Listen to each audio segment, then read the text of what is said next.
Sabrina. Yeah. Hi. Sabrina, where are you from originally? Where'd you grow up? Hollywood. And you grew up with both your parents or one parent? If you can call them parents. I was raised by these two people who called themselves my parents. They never did any parenting. Actually, I guess you could say they were my employers. At a very young age, they were pimping me out. Really? It's what people call it nowadays. At what age? They started pimping me out like about 5, you know. 5 years old? 5 years old. At first, I used to just have to sit on these guys' laps, you know, and stuff. And then later on, they started like just rubbing on my legs. And, you know, at first, I thought I was just getting attention. You know, every kid hungers for attention. But as I got older, you know, it went from just sitting on the laps to sitting on other things. I really... What age were you when you lost your virginity? maybe 10 years old. Yeah, about 10. Because my birthday was coming up, and it was this guy that my mom was seeing. My mom was a prostitute, so and my mom looked very young, but I guess I looked better because I was even younger. I don't know. In Hollywood, it's like there's nothing wrong with doing it. It's not. You know, it's like the heard of thing. There's some really, really weird people out there. But hey, I guess to each his own. They didn't treat me badly, but they didn't treat me like a kid either. I had to do some strange shit. Stuff. You know, a couple of times I had to do some things like watch bestiality. I never, you know, did it, but I had to watch it. It was gross. Watching what exactly? Like dogs doing, you know, girls dealing with dogs and stuff like that. Cause my parents were very kinky. I don't know what, they were into drugs, you know, and they did anything that they needed to do for their fix. My mom was like, she was white, but she was black, you know? I don't know, she was just weird. She was very, very weird. Like, when she was at home, she'd be blonde. When she's out on the streets, she'd be ghetto. You know, so I never really knew who she was. I still don't know who she is. You still talk to her? Yeah. Especially when she runs into one of her old Johns, you know, she'll bring, hey, you remember Sabrina? She used to sit on your lap, you know, stuff like that. And I'm like, looking at her like, you think I want to remember that shit? You know, or do you think he wants to admit that shit? You know, and by now, you know, they're all like bent over now. But she still sees them. I guess she was good for them. I don't know. But it's, you know, like right now today, they have these dungeons out there, right? It's like, S&M is a thing, you know, yeah. So. Some people are into it. Hey, I got to admit, it's fun. To a certain extent. If you don't know the safe word, you're assed out. It's really fun. You know, like when Shades of Grey came, you know, I was like, wow. They're like, people were like, whoa, did you? I'm like, you never heard of it? You know, and to be vanilla was just, you know, odd. You couldn't be vanilla. You know, you had to have some spice. You had to. So you're living on the street now here. Yes, you're in a tent? I'm very much homeless. Right now I have 3 tents. One that I live in, one that I take care of my business in, and one that I use for an outhouse. I was always raised not to bring guys home, mm-hmm. because you never know what they might be a sicko. Or something like that. So I have one I entertain my company in. Next door. Yeah, next door. Right next you know, door. it fixed up like a bordello. It's really nice. You know, I have a lot of friends. You know, because I don't act crazy, even though I am. You know, the drugs don't make me go way out, whacked out and stuff, and I can communicate and you know, quote unquote, there for like they're being a John. You know, but I don't know. Skid Row is something else. It's a whole nother world. If you can survive down here, you can live any damn where. I promise you. I keep trying to pull myself away from here. It can. It's like a suction. Every single day. I meet somebody like you. It like sucks you in. Well, I'm just like, why stop coming down here when I get stories like yours? I mean, let me toss it out. This is garbage can right now. It's gonna burn. Yeah, just put it on the floor. Okay. Well, We're in Skid Row. you know, like it's a trip because they do stuff down here you can't do anywhere else. You can't even try doing it anywhere else.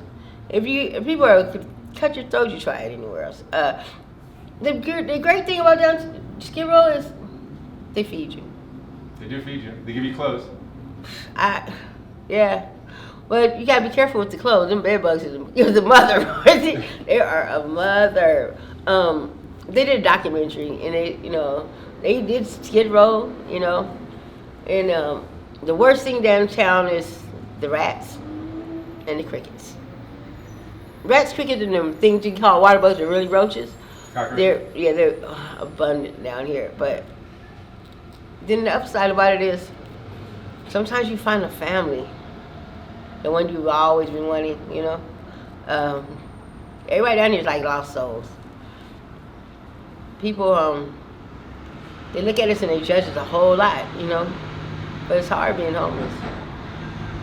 But I wouldn't trade it for the world. I wouldn't trade the things that I learned. I can't wait to get off these streets, but I wouldn't trade the things that I've learned. I know I'm a survivor now. I know that I can survive anything. Do you have children of your own? Yeah. My kids don't talk to me, but it's okay. How many kids do you have? 2. And did you raise them? No. Who raised them? Their family. My daughter's family raised her for a while. So they were adopted? Well, my daughter went into the system. She was never adoptable because she has mental issues. My son was raised in the system after he got up to a certain age. He had a fight with his cousin and kind of beat him up. He went to foster care. But I didn't lose my children to the system. I lost them to the streets. Unfortunately, I had made choices for my kids so that I could give them a chance, and some of the things didn't work out right. I didn't abandon my kids. I didn't bring drugs around my kids. I didn't do none of that. I ended up going to jail for a very long time. And What were you in jail for? Murder. Who did you murder? My first lover.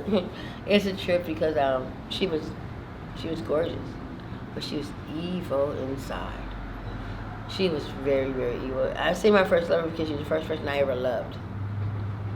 She wasn't the first person that ever touched me or the first person I ever touched, but I thought she loved me. I know I loved her. But as time went by, I started to hate her. And started hating her because she was very cruel to me. But she knew that I wouldn't stop seeing her. It was the first time I felt like anybody ever really loved me.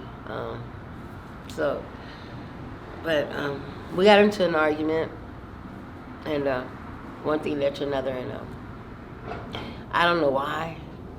I don't know where I got the strength from, but I pushed her ass down the fucking stairs. I was just mad, And we were, tussling, and I pushed her, and she fell down the stairs. Who would think that a person that did the shit that happens on TV would really happen? Did you tumble down the stairs and break your neck? Who thinks that? You think if you push somebody and they'll just run on down the stairs and get out? No, it didn't happen that way. She died from the She fall? died from the fall. How old were you? 15. 15.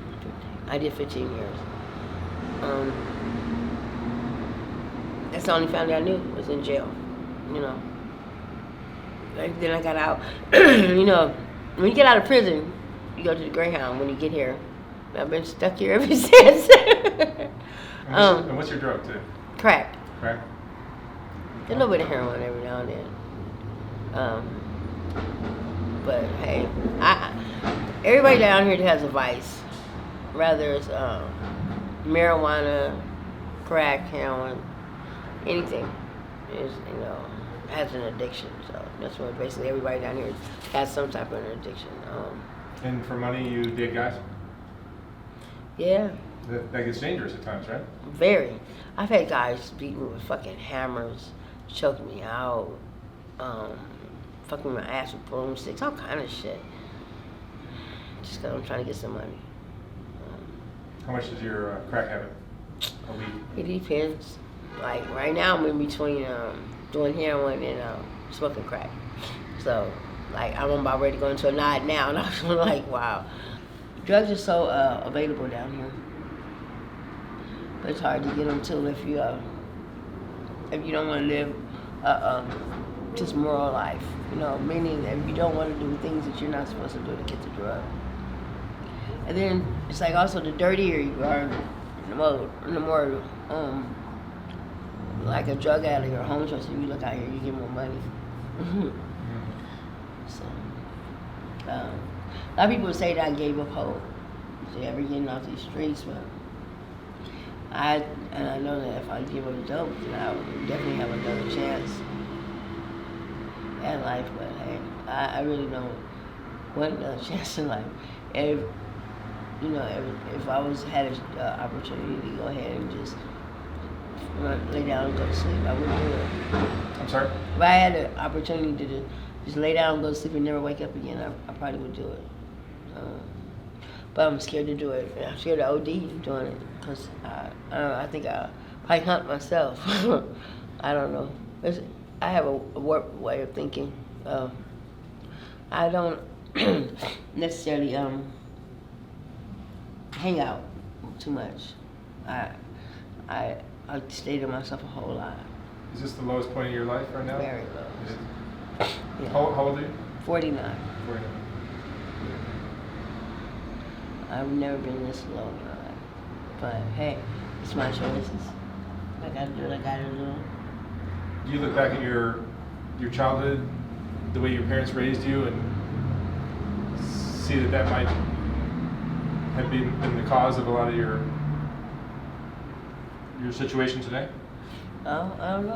I can't exactly blame my childhood on my situation today because I've had a lot of choices in myself. I could have chosen to do different, but I didn't. It's comfortable. Yeah. You know. Do you think what it is about Skid Row that attracts everyone is that they feel like this is where they belong? It's like their self-worth is so low that this is what fits their view of themselves? Mm-hmm. Yeah, you know, I say birds of a feather flock together. That's what I see. Is that everyone seems to be attracted to this because it fits their low self-esteem. Mm-hmm. Yeah, it does. Yes, it does. I think it does. I think everybody's down here because there's anonymity. You don't have to. You can be anybody you want to be down here. Yeah, everyone's got a fake name, right? No, not necessarily. They might have a gangster name or something like that. You know, but it's shit. Basically, everybody down here is fake. So it's that way. You surprised who you may see down here. And next thing you know. What's the craziest thing you've seen? You've been down here a long time, right? Yeah. Craziest thing I've seen.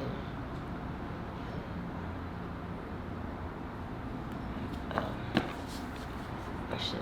What's the craziest thing you've seen, Sabrina? Let me see. Craziest thing I've ever seen is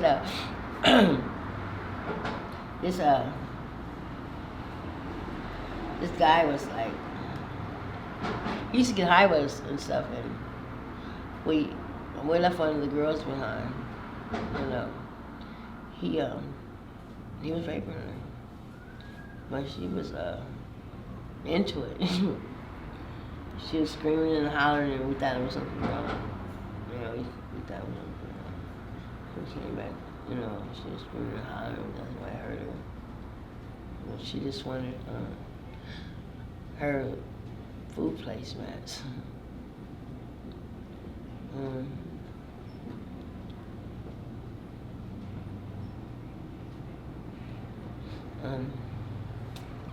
I'm nodding right now, so I'm sorry. That's all right. Thank you so much for talking to me, Sabrina. Yeah. And good luck with everything. Yeah. Thank you. I'm sorry. That's okay. I probably shouldn't have did a dose before it came out. That's the heroin, right? Yeah. I had to get well. You're not the first. Sorry. It's okay.